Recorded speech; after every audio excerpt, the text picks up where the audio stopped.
Tentokrát je tu s vami len Simča, pretože Mirča musela ísť domov, ona tu bola len na prázdninách.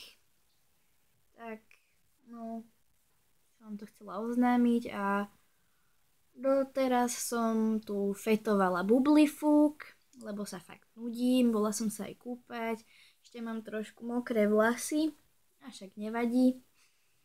A ešte si pospevujem, že hej, pane zajíci, máte hovno na líci.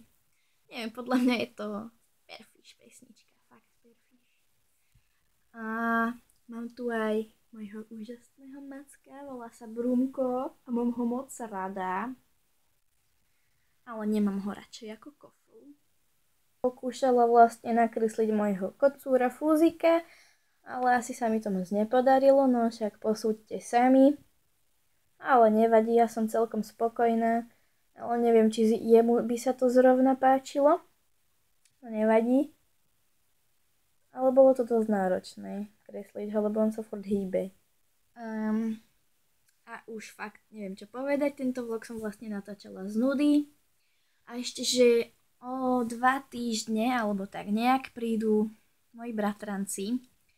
Takže to zase bude. Asi natočím vlog aj s nimi, takže bude sranda.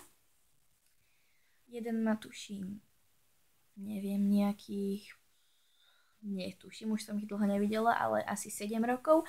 A starší má 11, oni sú z Česka, takže super.